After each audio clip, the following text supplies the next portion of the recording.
Viewers আসসালামু আলাইকুম। Welcome to my channel. আমি আমার এই আজকের ভিডিওতে দেখাচ্ছি কিভাবে ফটোশপের মাধ্যমে অল ওভার প্রিন্ট বা রিপিটেড প্যাটার্ন তৈরি করতে হয়। সো প্রথমে আমরা কাজের শুরুতে আহ, একটি পেজ সেটআপ নেব। সেটা A4 হতে পারে, A3 হতে পারে। তো আমরা এখন A3 সাইজের একটি পেজ সেটআপ নিয়ে নিলাম ফটোশপে। এখন একটি নিউ লেয়ার নিয়ে রেক্টাঙ্গুলার মার্কিউ টুলের মাধ্যমে শিফট প্রেস করে একটি ফিল কালার দিব। এটা হচ্ছে আমাদের অল ওভার প্রিন্ট বা প্যাটার্ন করার যে বেজ লেয়ারটা থাকবে, সেই বেজ লেয়ারটা যে কোনো একটা কালার দিয়ে একটা ফিল কালার করে রাখবো আমরা। এটা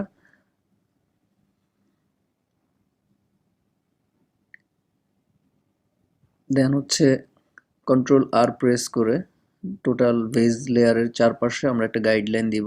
এই গাইডলাইনটি দিলে যেটা সুবিধা হয়, সেটা আমার প্যাটার্ন করার সময় যাতে কোনো ফাঁকা স্পেস না থাকে, সেই ক্ষেত্রে এটা সহযোগিতা করে।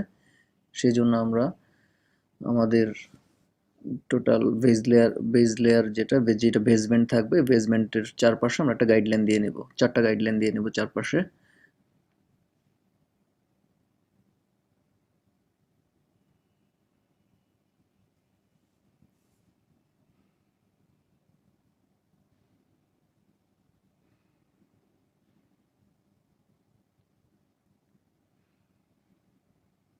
গাইডলাইন দেওয়ার পরে আমাদের টোটাল পেজটিকে আমরা একটু বড় করে নেব ক্রপ টুলের মাধ্যমে।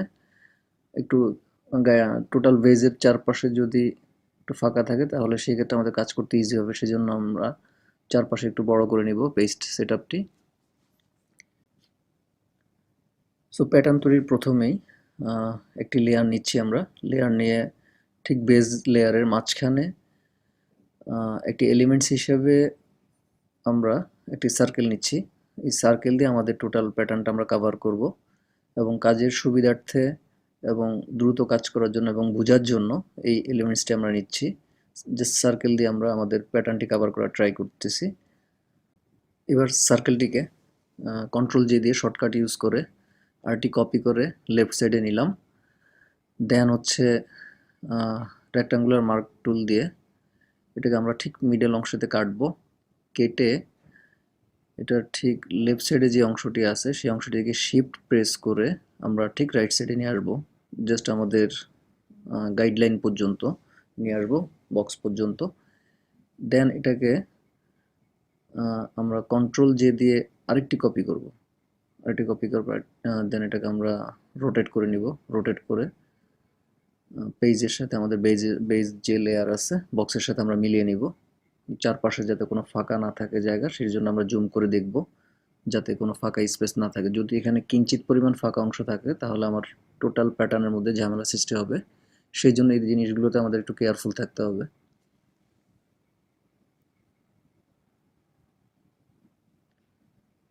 এবার পর্যায়ক্রমে সার্কেল এলিমেন্টসটি আমরা কন্ট্রোল দিয়ে কপি করে নিচ্ছি, এবং এটার চারপাশে এটাকে প্লেস করতেছি। দেন আবার কন্ট্রোল দিয়ে আরেকটি কপি করলাম। দেন নিচে নিয়ে আসবো এবং লেফট সাইডে।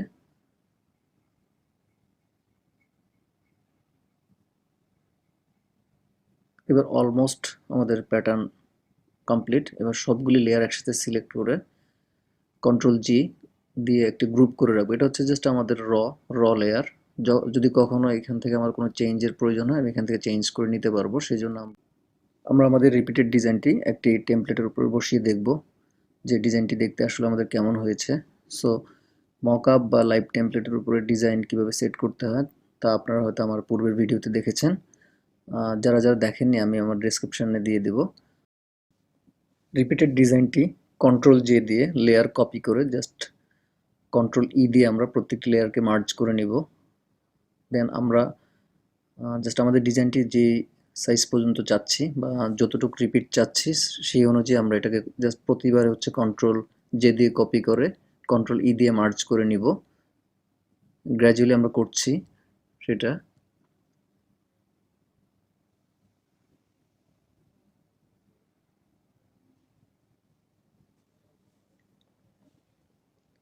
এবার আমরা আমাদের ডিজাইনটিকে সাইজিং করে নিব। সাইজ করে দেখব জাস্ট আমাদের আসলে ডিজাইনটি দেখতে কেমন হবে যখন আমরা টি শার্টের উপরে যে প্যাটার্নটি বসাবো।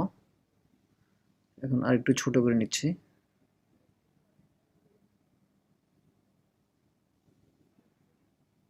এখন এটা হচ্ছে আমার বেজ টি শার্টের লেয়ার, আর এটা হচ্ছে repeated by OP লেয়ারটি।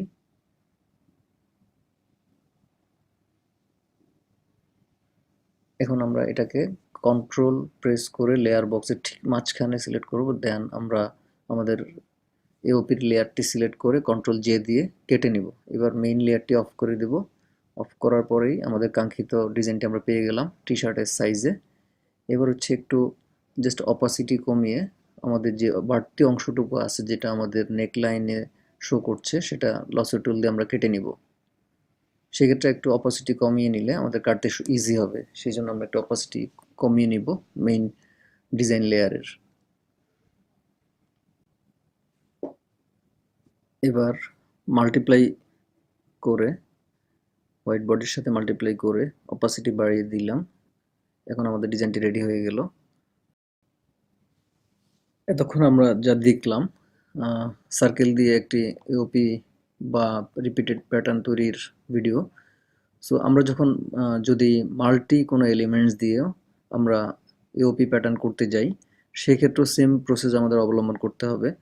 R multi এলিমেন্টসের জন্য আপনি যেই কোনো জিনিস ইউজ করতে পারেন, সেটা কোনো অ্যানিমেল হতে পারে, সেটা কোনো ফ্লাওয়ার হতে পারে, হোয়াট এভার, যেই কোনো জিনিসই আপনি ইউজ করতে পারেন, বাট পদ্ধতি হচ্ছে সেম থাকবে। আর সার্কেল দিয়ে করানোর বা দেখানোর ব্যাপারটি হলো যাতে আমরা ইজিলি ক্যাচ করতে পারি আসলে জাস্ট এওপি বা রিপিটেড প্যাটার্ন তৈরির যে ফর্মুলাটি আছে, আসলে এক একজন এক একভাবে তৈরি করে। তো আমার কাছে এই প্রসেসটি খুব ইজি মনে হয়েছে, আমার মনে হয় এটা সবাই ক্যাচ করতে পারবে, দ্যাটস আমি প্রসেসে আপনাদের দেখানোর ট্রাই করলাম। আর বাকি অংশটি আপনারা জাস্ট দেখতেই থাকুন যে আসলে